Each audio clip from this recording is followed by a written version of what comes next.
No one is useless in this world who lightens the burdens of another. This is a quote from Charles Dickens. He is a writer from the 1800s. Yes, he's very old. This quote is saying, if you help someone, it makes you important. From this lesson, I learned that you shouldn't have to do something by yourself if you need help to do it. So this happened my freshman year. There was like 2 weeks left.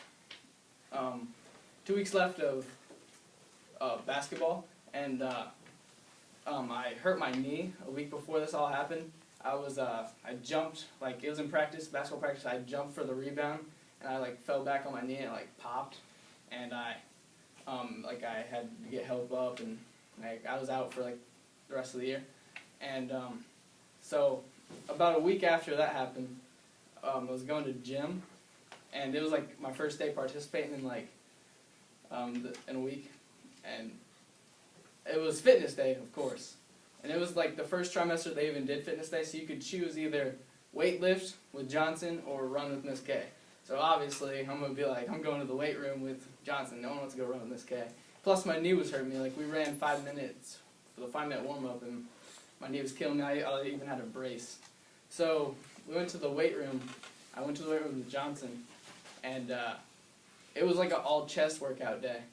And like, we began with 3 sets of a minute each of push-ups, and then we did like 3 sets of a minute each of mountain climbers. So we got some cardio in. But then like the last work, I mean, I was like, my chest was burning after just doing that stuff. But then we went to,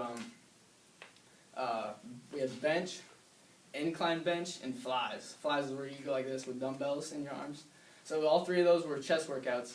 And you did like 3 sets of each, like 8 reps at your own weight or whatever. I mean, I was going low weight, plus I was weaker then. But I did 2 sets each, like no problem. On my last set on incline bench, I mean, I got all 8, but I was like dead. My arms are gone. And on my last set of bench, I got like 5 reps in, and on my 6th rep, I mean, I had it down.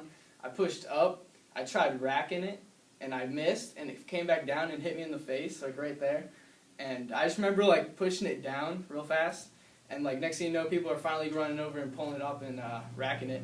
And I just remember getting up, and like my eye was all blurry, and I didn't really know what happened at all. And Johnson walks up to me, and he's like, "You're bleeding," and I touched it, and I was like, "Oh my god!" And like I could feel it dripping down finally. And then like I ran to the locker room, and I grabbed paper towels and started wiping it. And then I looked in the mirror, and like I was like, "Oh my god!" Like, it looked like I was in Rocky, and I just got punched in the face really bad. It was all swelled up, like purple, and then the big gash and blood was dripping down.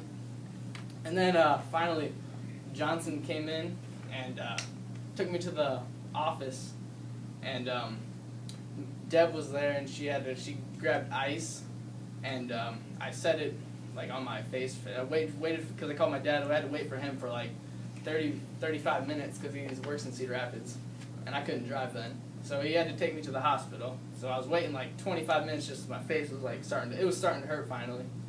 And I was just sitting there and waiting for him, and they finally got there and went to the hospital. This is the worst part. I mean, we got to the hospital, I signed up or whatever, told them I was there. And I just sat in the weight room for like 45 minutes, like just sitting there, and like blood was just dripping down my face. I had nothing to wipe it up with. I grabbed my shirt and I was just wiping it.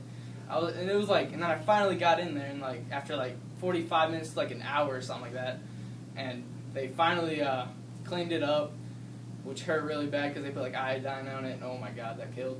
And they only had to glue it though, so I didn't have to have stitches in my head. That would have sucked because getting them out would be the worst part. Yeah, but then they glued it. I finally got to go home. Didn't go back to school. But my lesson is that if you need help to do something, get help. Make sure you have a spotter when you're weightlifting, that's for sure. That was a bad experience. Thank you.